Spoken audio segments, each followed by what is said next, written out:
Hello students, in today's video I will be explaining about the Mughals. Before going into the video, if anyone is seeing the channel without subscribing, please do subscribe to my channel and share it with your friends. As I have told before, almost 75% still seeing my channel have not subscribed. So if you wish to encourage me, please do subscribe to my channel and share it with your friends. Also, click the bell button to receive notification whenever I upload new videos. So without wasting time, let us get into the video. So in today's video, we are going to discuss about the Mughals. So today's topic is the Mughals.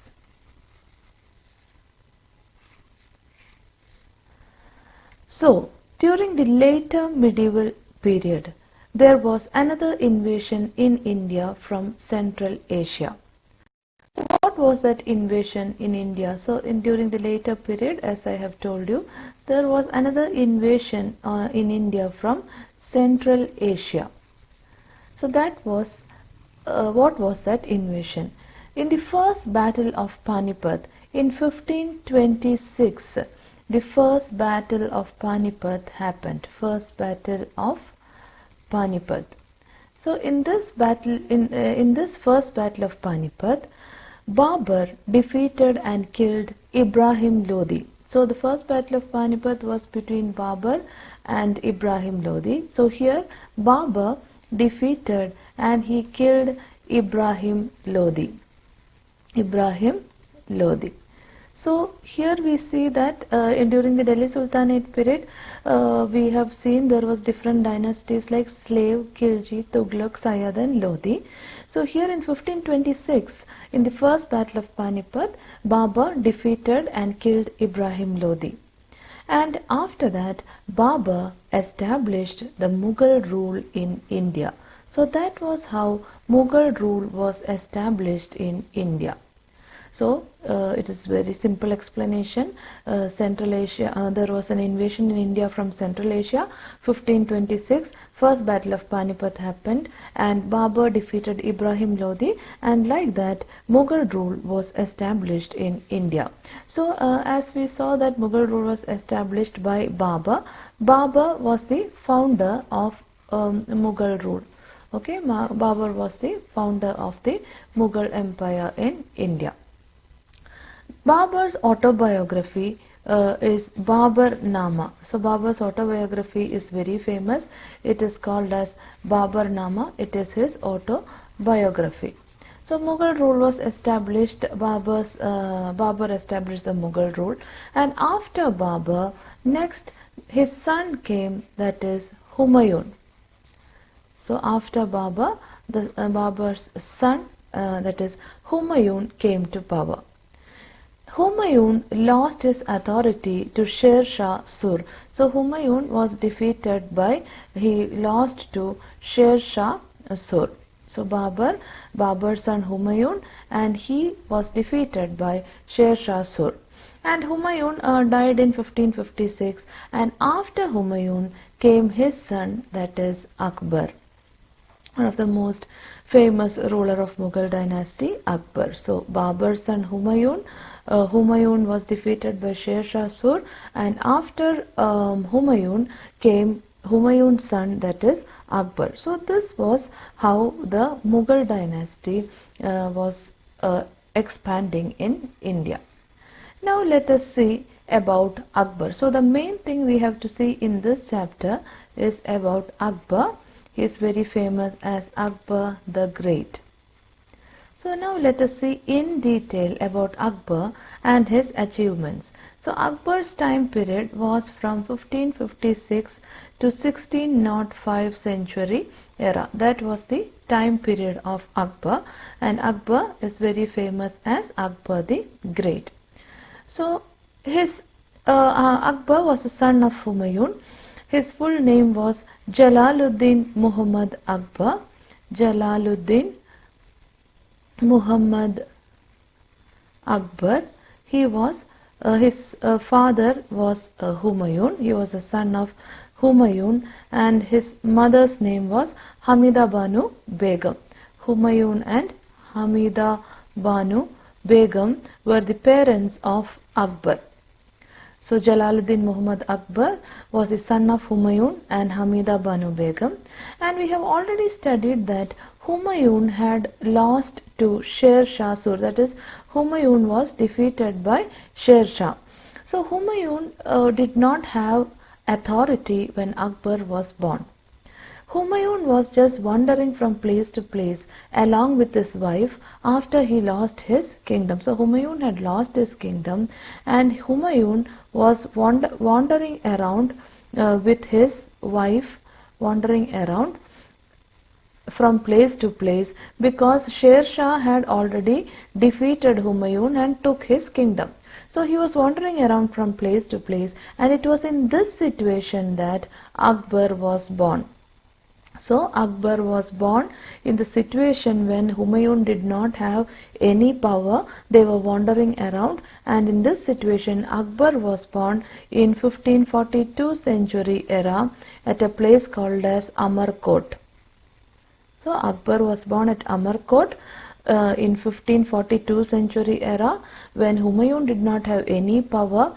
But why Humayun did not have any power? Because he was defeated by Shershah and he had lost his kingdom, and they were wandering around. And that situation, Akbar was born in a place called as Amarkot in 1542 century era. So that was about the birth of Akbar. So the birth of Akbar happened at a place called as Amarkot, and during the time of Akbar's birth they were given shelter by a person called as Rana. So they were given shelter by a person called as Rana. And basically we can understand that Akbar did not have a luxurious childhood, and Akbar's childhood was spent in great misery. So Akbar's childhood was spent in great miseries. Why? Because when he was born, his father did not have power. He had lost his kingdom. And Akbar also was deprived of education. He did not get proper education, deprived of education, and he even did not get proper political training. Education and political training, both of these things Akbar did not get. He was deprived of education and political training. So his childhood was full of miseries, and he was forced to accede to power at the early age of 14 years after the death of his father. So Akbar took over the power, or acceded to power at the age of 14 years because his father, that is Humayun, passed away, and Akbar was forced to take over power at the year of 14. And because he was very small, Akbar was helped by Byram Khan. Akbar was helped by Byram Khan. And Byram Khan became the regent of Akbar. Why? Because when a minor is coming to power, there will be someone to help him. So Byram Khan became the regent of Akbar. So Jalaluddin Muhammad Akbar was the son of Humayun and Hamida Banu Begum. Humayun was wandering from place to place with his wife, and in this situation Akbar was born at Amarkot, and during the time of birth of Akbar they were given shelter by Rana. Akbar's childhood was spent in miseries and he was deprived of education and political training. And because of the death of his father, he had to take over at the age of 14 years, and he was helped by Byram Khan, who acted as his regent. So this was about the childhood of Akbar. So just let us see the points which we have studied till now.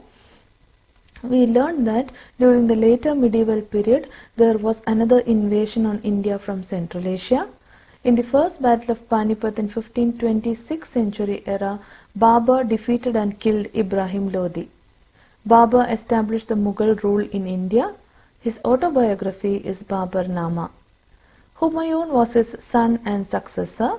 He lost his authority to Shershah. He died in 1556 century era and was succeeded by his son Akbar. Now let us see about Akbar the Great. Jalaluddin Muhammad Akbar was the son of Humayun and Hamida Banu Begum. Humayun was wandering from place to place along with his wife after he lost his kingdom.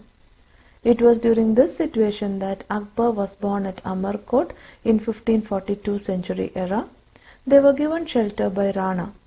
Akbar's childhood was spent in great miseries and he was deprived of education and political training. He was forced to accede at an early age of 14 years after the death of his father. Byram Khan became the regent of Akbar as he was a minor when he came to power. So this is how Akbar came to power. Now the next topic we are going to learn, why is Akbar called the Great? What were his achievements? So regarding his achievement, first we are going to learn the military achievements of Akbar. Military achievements of Akbar. That is the first topic which we are going to learn. So in military achievement, the first topic is the Second Battle of Panipat. Second Battle of Panipat. So we have already studied in the beginning that Babur established the Mughal rule after the first battle of Panipat. So the second battle of Panipat happened in 1556 century era. So now let us see what happened here. Hemu, the prime minister of Muhammad Adil Shah of Bengal. So the first personality in the second battle of Panipat is Hemu, who was the prime minister of Muhammad Adil Shah. Muhammad Adil Shah of Bengal. Okay, so Hemu was the prime minister of Muhammad Adil Shah of Bengal, and he attacked and captured Delhi and Agra from the Mughal governor. So Hemu attacked and he captured Delhi and Agra. Delhi and Agra was captured. And this Delhi and Agra was in the hands of, belonged to the Mughals.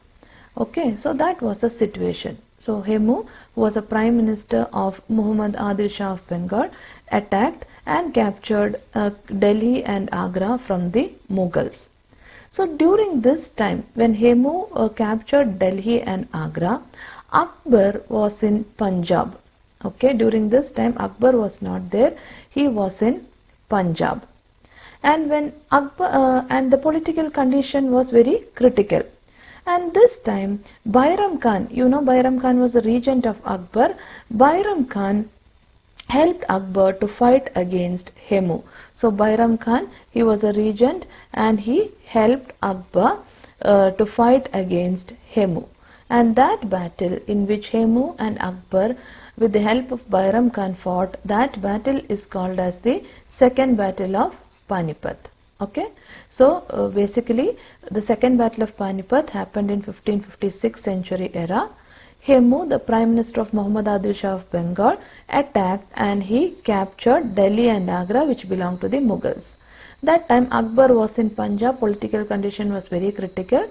So Byram Khan helped Akbar to fight against Hemu in the Second Battle of Panipat. Now let us see what happened in the Second Battle of Panipat. So Akbar is being helped by Byram Khan. They are on one side, that is Mughal side, and on the other side there is Hemu, who was the prime minister of Muhammad Adil Shah of Bengal. So these both were fighting and Hemu was about to win. So in the battle Hemu was about to win. That time something happened, that is he was struck in the eye by an arrow. So Hemu was about to win. That time he was struck in eye by an arrow. One arrow came and struck in eye by an arrow. So an arrow came and struck in his eye. Suddenly some soldier struck an arrow in the eye of Hemu. And immediately after this, what happened? Hemu became unconscious.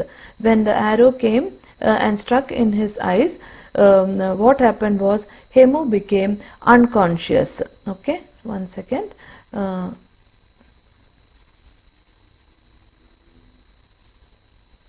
Okay, so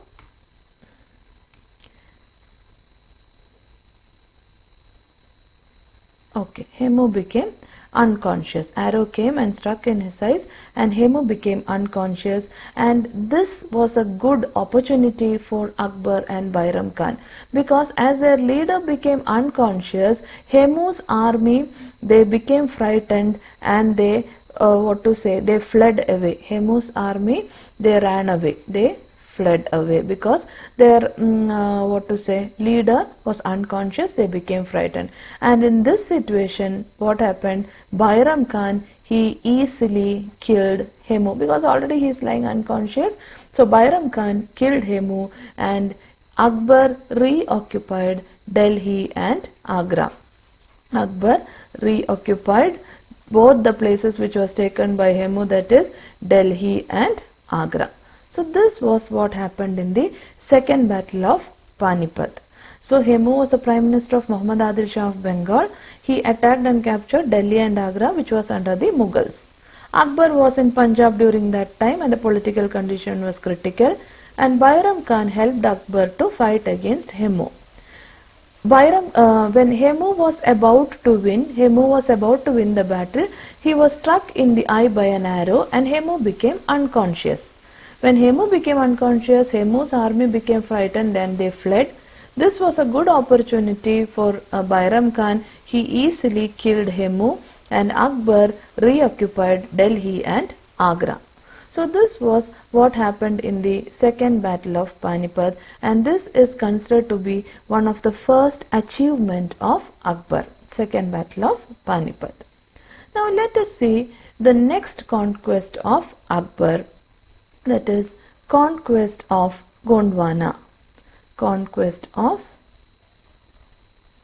Gondwana, that is the second conquest of Akbar. So in Gondwana, the ruler was Rani Durgavati. Rani Durgavati was the ruler of Gondwana. Gondwana was ruled by Rani Durgavati, and Rani Durgavati was ruling as a regent of her son Veeranarayana. I have already told, like Byram Khan was Akbar's regent, Rani Durgavati was ruling as a regent of her own son. Her son's name was Veeranarayana. Veeranarayana. Okay, so Rani Durgavati was ruling Gondwana. Akbar sent Asaf Khan to subdue the kingdom of Gondwana. So Akbar did not directly go to attack. So Akbar, what he did is he sent Asaf Khan. He sent Asaf Khan to subdue or to conquer the kingdom of Gondwana. Rani Durgavati, she fought very bravely, but she died while fighting. So Rani, she died while fighting, and Gondwana was easily annexed to the Mughal Empire. So Rani Durgavati, she died fighting, and Gondwana was captured by Akbar, and it was added to the, or it was annexed to the Mughal Empire. So Gondwana was conquered. So that is the second conquest of Akbar, conquest of Gondwana. Rani Durgavati was the ruler of Gondwana. She was a regent of her son Veeranarayana. Akbar sent Asaf Khan to subdue Gondwana. Rani Durgavati died while fighting, and Gondwana was conquered. So that was the second conquest of Akbar. Now let us move on to the third conquest, that is conquest of Gujarat. Conquest of Gujarat. That is the third conquest of Akbar. The wealth and prosperity of Gujarat attacked Akbar. So Akbar's motive in attacking Gujarat was the wealth and prosperity. Gujarat was a very wealthy and prosperous place. So the wealth and prosperity of Gujarat attracted Akbar to conquer Gujarat. The ruler of Gujarat, Muzaffar Shah. Okay, so during that time, the ruler of Gujarat was Muzaffar Shah. Muzaffar Shah was the ruler of Gujarat. He was easily defeated by Akbar. So Akbar wanted to conquer, Akbar defeated him. So he was easily defeated by Akbar, and Gujarat was conquered. Gujarat was occupied or conquered by Akbar. So conquered. Okay, Gujarat was conquered, and after conquering Gujarat, what Akbar did?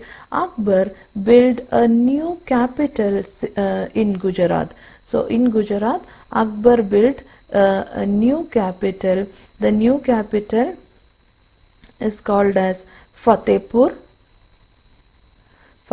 near Sikri. So Akbar built a new capital, Fathepur near Sikri, in memory of the conquest of Gujarat. So that became a very famous achievement of Akbar. So the wealth and prosperity of Gujarat attracted Akbar to conquer the place. That time the ruler of Gujarat was Muzaffar Shah. He was defeated by Akbar and Gujarat was conquered. After conquering Gujarat, Akbar built a new capital, Fathepur, near Sikri, in memory of the conquest of Gujarat. So that was the next conquest of Akbar, conquest of Gujarat. Now let us see the fourth conquest of Akbar. The fourth one is conquest of Bengal and Orissa. Conquest of Bengal and Orissa.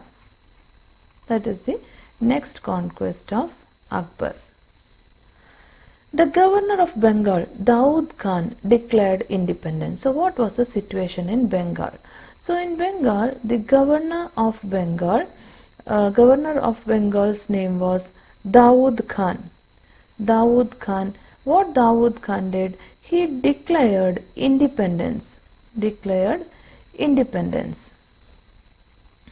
Okay. So governor of Bengal declared independence. Akbar sent his army to suppress him. So this declaring independence was not liked by Akbar, and Akbar sent his army to suppress Bengal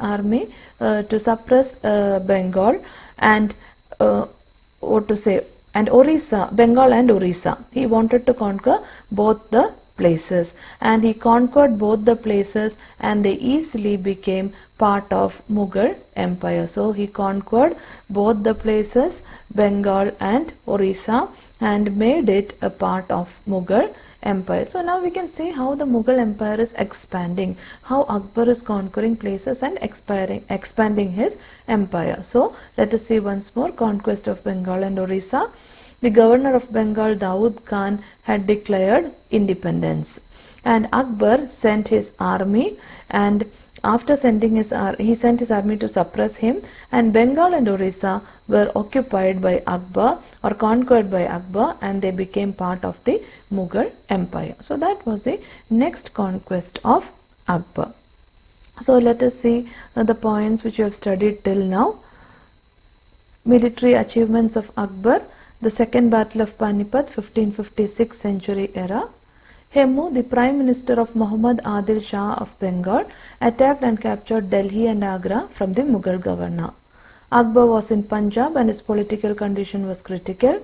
Byram Khan helped Akbar to fight against Hemu in the Second Battle of Panipat. When Hemu was about to win, he was struck in eye by an arrow and became unconscious. Hemu's army became leaderless and they fled away. Byram Khan killed Hemu and Akbar reoccupied Delhi and Agra. Next is conquest of Gondwana. Rani Durgavati was ruling Gondwana as a regent of her son Veeranarayana.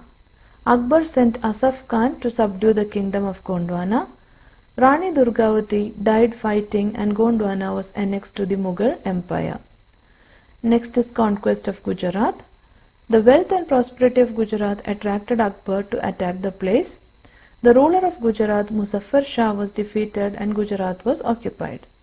Akbar built a new capital called Fathepur near Sikri in memory of the conquest. Next is conquest of Bengal and Orissa. The governor of Bengal, Daud Khan, declared independence. Akbar sent his army to suppress him and Bengal and Orissa were occupied and they became a part of Mughal Empire. So next let us move on to the next conquest of Akbar. Still the conquests are continuing. So let us see about the next conquest of Akbar, that is conquest of Kabul and Kashmir. Conquest of Kabul and Kashmir. So what happened in Kabul and Kashmir? Akbar's stepbrother Hakim Mirza was ruling over Kabul. So here in Kabul it was ruled by Akbar's stepbrother. Okay, it was ruled by Akbar's stepbrother, and stepbrother's name was Hakim Mirza. Hakim Mirza. He was ruling Kabul. After his death, Akbar annexed Kabul to his empire. So Hakim Mirza died, and after his death, Akbar took Kabul to his empire. So because it belonged to his stepbrother, Akbar took Kabul after the death of Hakim Mirza. And later he conquered Kashmir also. So later Kashmir also was conquered by Akbar. So Kashmir also was conquered, and like this Kabul and Kashmir, both these places were added into the Mughal Empire. So conquest of Kabul and Kashmir. Kabul was ruled by Akbar's stepbrother. His name was Hakim Mirza. When he died, Akbar took Kabul and added to his empire. Later Kashmir also was conquered by Akbar. So this is what happened in the conquest of Kabul and Kashmir. So now if we see total the conquest, so now if we see in total the conquest of Akbar, we see first in the second battle of Panipat, he reconquered Delhi and Agra. After that, next one was he conquered Gondwana. That time Rani Durgavati was ruling Gondwana. Later he conquered Gujarat. Gujarat was ruled by Muzaffar Shah, and he conquered Gujarat, and there he built a new capital city, Fathepur near Sikri. After that he conquered Bengal and also Orissa. When the governor of Bengal, Dawood Khan, declared independence, he conquered Bengal and Orissa.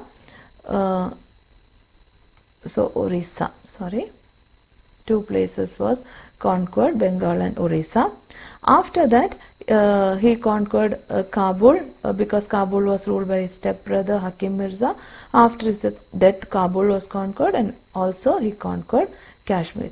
So all these were the important military conquests of Akbar. So now let us see about a very important topic related to Akbar, that is Akbar's Rajput policy. Rajput policy. So Akbar have still not stopped his conquest. He was using different techniques to conquer the places. So Rajputs were powerful enemies of Mughals. So Rajputs were enemies of Mughals, but the speciality of these enemies was these enemies were very powerful. They were powerful enemies of Mughals. And Akbar did not want to directly go and fight with them. So Akbar tried to win the support of Rajputs by adopting many measures. So Akbar tried to achieve their friendship by adopting measures like he wanted to have friendly relation with the Rajput, cooperation with them, and also he entered friendly relation, cooperation, and also one more technique he used, that was matrimonial alliance, that is marriage relationship.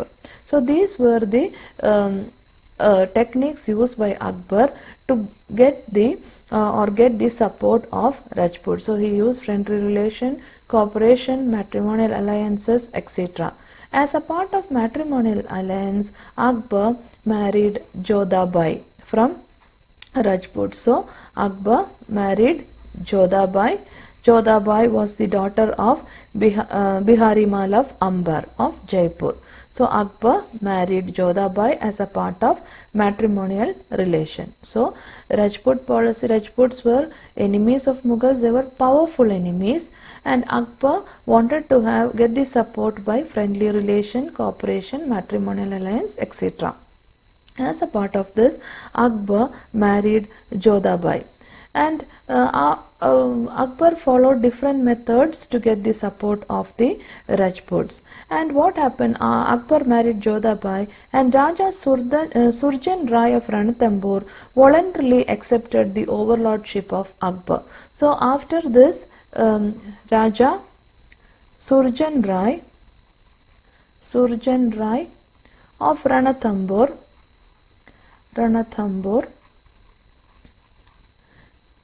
he accepted the overlordship of Akbar. So he did not have any problem. So he accepted the overlordship of Akbar, that is Raja Surjan Rai.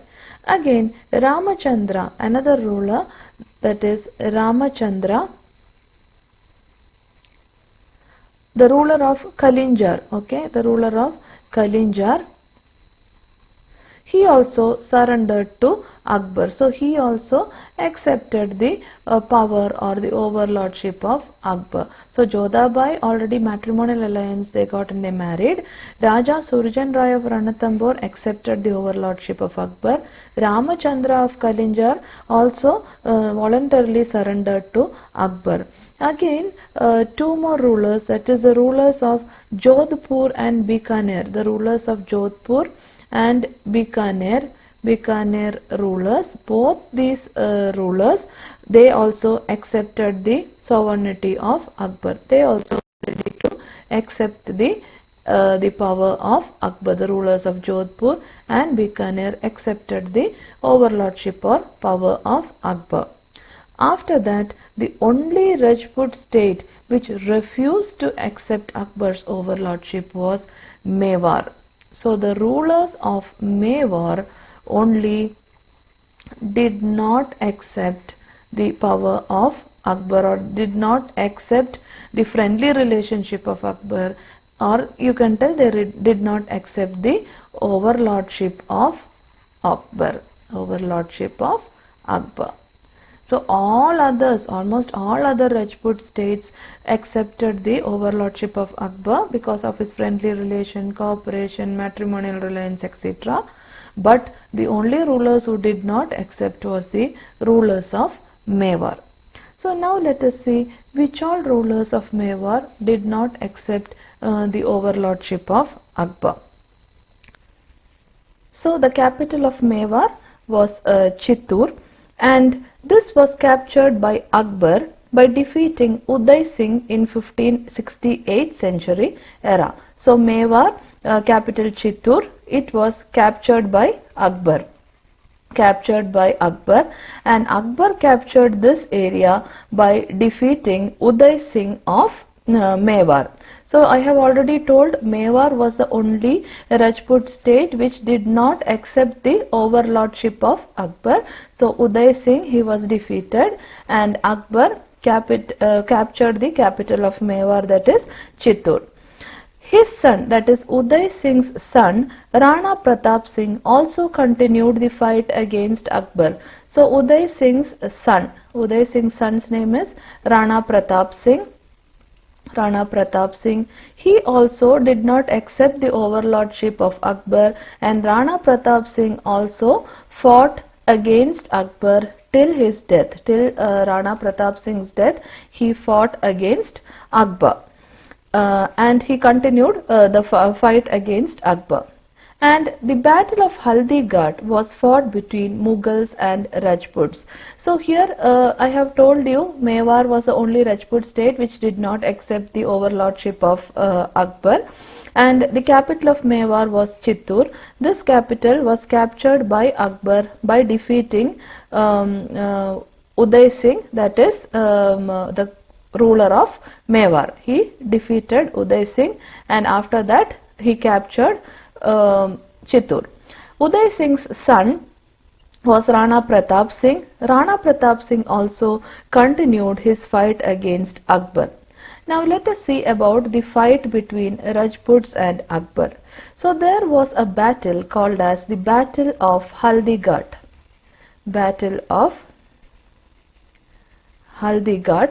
This battle was fought in 1576 century era. The Battle of Haldighat was fought in 1576. This battle was fought between Mughals on one side and the Rajputs on the other side. So Mughals and Rajputs fought the Battle of Haldighat, and as I told you, the Rajputs ruler Rana Pratap Singh was continuously fighting against Akbar after the death of his father. So Rana Pratap Singh fought against Akbar in this, but he was defeated. So Rana Pratap Singh, he was finally defeated by Akbar,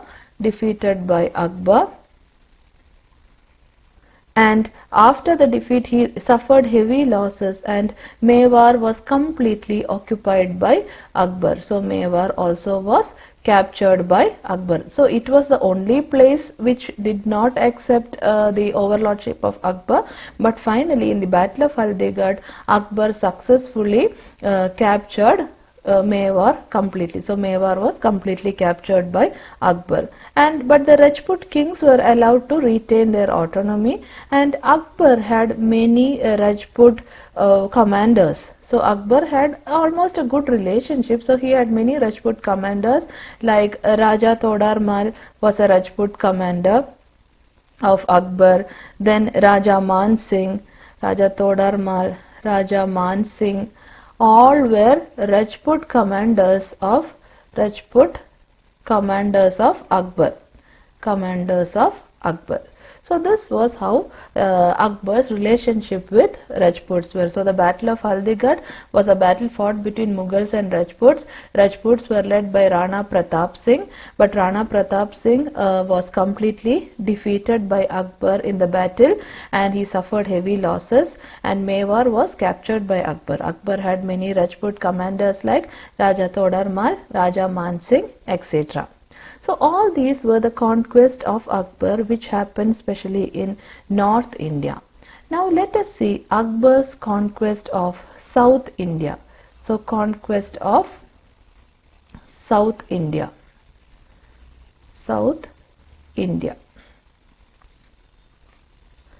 So Akbar sent political missions to South Indian states. So Akbar, what he did, already he had established his power in North India, and later he sent political missions to many South Indian states like Bidar. So he sent political missions to Bidar, Khandesh, Ahmednagar, Golconda, Bijapur, etc. So all these South Indian states, Akbar sent political missions and asked them to accept his power. So directly, so that he can prevent any fight or war, he just directly sent political missions and asked them to accept his power. All the states except Khandesh rejected his proposal. Only all the states except Khandesh, all of them rejected this proposal. All others except Khandesh, all rejected. No one accepted other than Khandesh. All others rejected. They told that we cannot accept your overlordship like that. All rejected the proposal. And when all rejected, Akbar thought now nothing can happen. Akbar started the policy of war. So Akbar sent political missions to South Indian states like Bidar, Khandesh, Ahmednagar, Golconda, Bijapur to accept his power. All others rejected, or only Khandesh accepted it. All others rejected. And so Akbar decided to start with the policy of war, because when political mission was not successful, he thought to fight the war. And in 1595 century era, the ruler of Ahmednagar, that is Chand Bibi, the ruler of Ahmednagar,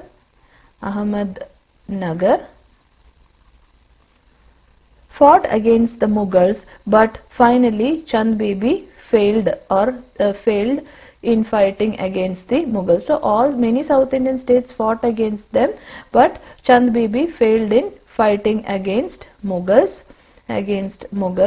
And after Chand Bibi failed in fighting against the Mughals, Akbar conquered Ahmednagar. So Akbar fought and he conquered Ahmednagar. Later Bidar, Ahmednagar was conquered by Akbar. Later he also conquered Bidar. and with this Akbar completed the conquest of South India. So in 1595 century era, Chand Bibi of Ahmednagar fought against Akbar but failed in fighting against the Mughals, and with this Akbar conquered Ahmednagar and Bidar, and like this Akbar completed his conquest of South India also. Now Akbar's empire extended almost in many places in India. So we can see that the empire of Akbar, the extent of his empire we can see. So the empire of Akbar, it extended from Himalayas in the north, Himalayas in the north, to Godavari in the south, Godavari in the south,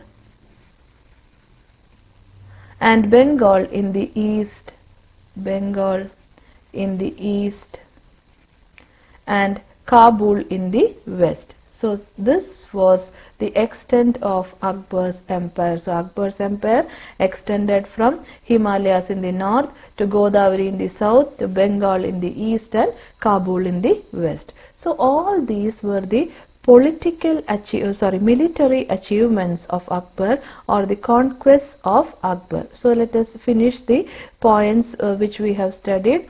Akbar's annexation of Kabul and Kashmir. Akbar's stepbrother Hakim Mirza was ruling Kabul. After his death, Akbar annexed Kabul into his empire. Later he conquered Kashmir also. Now about Akbar's Rajput policy. Rajput were very powerful enemies of Mughals. Akbar tried to win the support of Rajputs by adopting measures like friendly relation, cooperation, entering into matrimonial alliance, etc. Akbar married Jodhabai, the daughter of Biharimal-Ambar. Raja Surjan Rai of Rai-Ranathambore voluntarily accepted the overlordship of Akbar. Ramachandra, the ruler of Kalinjar, surrendered to Akbar. The rulers of Jodhpur and Bikaner also accepted the sovereignty of Akbar. The only Rajput state which refused to accept Akbar's overlordship was Mewar.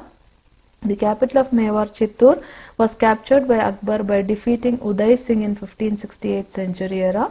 Uday Singh continued to fight against Mughals. His son Rana Pratap Singh also continued to fight after the death of his father.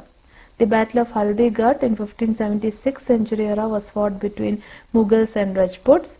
Rana Pratap Singh suffered heavy losses and Mewar was completely occupied by Akbar. Rajput kings were allowed to retain their internal autonomy, and Akbar had many Rajput commanders like Raja Todar Mal, Raja Man Singh, etc. Now finally about his conquest of South India. Akbar sent political missions to South Indian states like Bidar, Khandesh, Ahmednagar, Golconda and Bijapur to accept his supremacy. All the states except Khandesh rejected the proposal. Hence Akbar followed the path of war to conquer. In 1595 century era, Chand Bibi, the ruler of Ahmednagar, fought against a Mughal attack but failed. Akbar conquered Bidar and Ahmednagar. His empire extended from Himalayas in the north to Godavari in the south and Bengal in the east to Kabul in the west. So all these are the points regarding the achievements of Akbar. So I hope you have understood all these points very clearly. If you have any doubt, you can ask in the comment section. And also, if you have liked the video, please don't forget to like, share and subscribe to my channel. I hope to see you all soon in the next video. Thank you for watching.